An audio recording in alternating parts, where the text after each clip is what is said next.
Assalamualaikum warahmatullahi wabarakatuh. Kami dari kelompok pengaji ingin memaparkan studi kasus, yaitu tentang studi kasus fisiologi hewan yang judulnya kadar kolesterol darah tikus putih hiperkolesterolemik setelah perlakuan VCO. Oh ya, sebelumnya kami dari kelompok 6 yang beranggotakan Afifa Bunga Putri dengan NPM 088, Arla Adela dengan NPM 108, saya sendiri dengan NPM 099, dan Elina Amilatul Azmi dengan NPM 097. Adapun yang dibahas yaitu 1. Identifikasi permasalahan pada kasus. 2. Relevansi antara kasus dengan materi perkuliahan. 3. Perlakuan oleh penulis pada kasus. 4. Hasil dan penjelasan terhadap perlakuan pada kasus. Identifikasi permasalahan pada kasus. Penyakit kardiovaskuler (PKV) merupakan penyakit degeneratif yang paling sering terjadi dan menjadi penubuh utama di negara-negara industri. Di Indonesia, hasil survei Kesehatan Rumah Tangga Nasional (SKRT) 1992 menyatakan bahwa PKV mulai menempati urutan pertama sebagai penyebab kematian untuk usia di atas 40 tahun. Penyakit kardiovaskuler yang utama pada usia produktif adalah penyakit jantung koroner yang erat kaitannya dengan aterosklerosis. Aterosklerosis adalah pengerasan arteri yang disebabkan akumulasi kolesterol dalam pembuluh darah akibat tidak imbangnya influx kolesterol. Hiperkolesterolemia adalah faktor risiko utama bagi terbentuknya aterosklerosis yang mendasari PJK. B. Relevansi antara kasus dan materi yang dipelajari. Relevansi antara kasus dan materi dalam pembelajaran yaitu mengenai materi pada sistem sirkulasi, yaitu membahas tentang kadar kolesterol darah tikus putih hiperkolesterolemik setelah perlakuan VCO, di mana kadar kolesterol dalam darah tikus putih hiperkolesterolemia tersebut menggunakan 25 tikus putih jantan galus.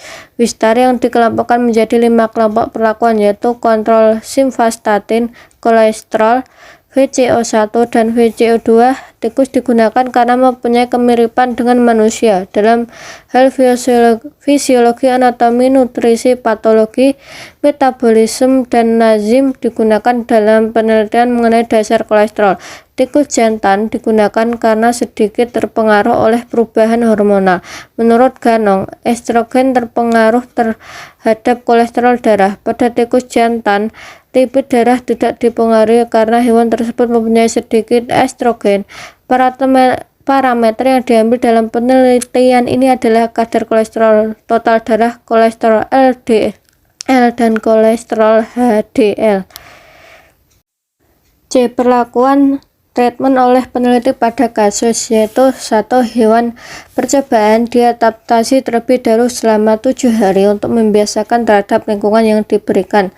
2. Penentuan dosis simvastatin untuk manusia hiperkolesterolemia adalah 10 mg per hari, sedangkan untuk ratus novergitus adalah 10 mg per hari kali 0,0018 sampai dengan 0,18 mg per hari per 200 GBB. 3. Penentuan dosis dan pemberian VCO adalah 3 SDM per 45 mili per hari, sedangkan untuk tikus adalah 0,81 mili per 200 GBB per hari, dan pada penelitian ini diberikan variasi dosis I1 sampai dengan 1 mili per hari per 270 GBB dan dosis 2 sampai dengan 1,3 mili per hari per 270 GBB. B besar, B kecil di sini. 4. Perlakuan hewan percobaan. Untuk pengukuran kadar kolesterol darah pada penelitian ini menggunakan 25 tikus jantan yang dikelompokkan menjadi 5 kelompok perlakuan, masing-masing 5 tikus sebagai berikut.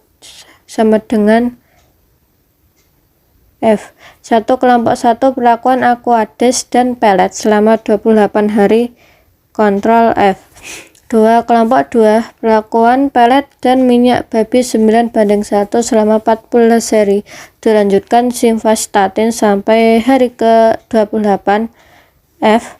3. Kelompok 3 itu perlakuan campuran pelet dan minyak babi 9:1 selama 14 hari, dilanjutkan pelet dan Aquades sampai hari ke-28 F. 4. Kelompok 4 perlakuan campuran pelet dan minyak babi 9:1 selama 14 hari, dilanjutkan perlakuan VCO dosis 1 mili hingga hari ke-28 F. 5. Kelompok 5 perlakuan campuran pelet dan minyak babi 9:1 selama 14 hari, dilanjutkan perlakuan VCO dosis 1,3 mili hingga 28 hari. 5. Penetapan kadar kolesterol dengan menggunakan metode pengukuran enzimatik endopoint metode dengan spektrofotometri. D. Hasil dan penjelasan terhadap perlakuan pada kasus A. Kelompok 1 perlakuan Aquades dan pelet selama 28 hari. Hasil itu mengalami penurunan kadar kolesterol total dan pada akhir perlakuan terjadi kenaikan sebesar 4,6%, kenaikan HDL 3,58%. B. Kelompok 2 perlakuan pelet dan minyak babi 9,1 selama 14 hari yang dilanjutkan simvastatin sampai hari ke-28. Hasilnya itu mengurangi kadar LDL darah, menghambat HMG CoA reduktase yang akan menghambat HMG CoA menjadi mealonat sehingga menghambat sintesis kolesterol dan menyebabkan penurunan konsentrasi kolesterol pada sel hepar dan meningkatkan reseptor LDL, peningkatan kadar HDL sebesar 16%. C. Kelompok 3 perlakuan campuran pelet dan minyak babi 9:1 selama 14 hari, dilanjutkan pelet dan Aquades sampai hari ke-28. Hasilnya itu penurunan kolesterol total 6,7%. D. Kelompok 4 itu perlakuan campuran pelet minyak babi 9:1 selama 14 hari, dilanjutkan perlakuan VCO dosis 1 mili hingga hari ke-28.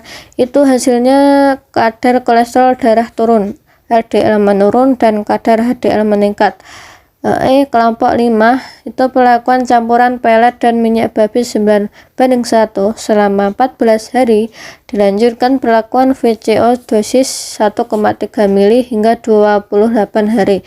Hasilnya itu tidak jauh berbeda dengan pemberian simvastatin.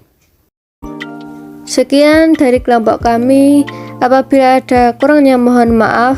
Semoga apa yang disampaikan bermanfaat. Wabillahi taufiq wa hidayah. Wassalamualaikum warahmatullahi wabarakatuh.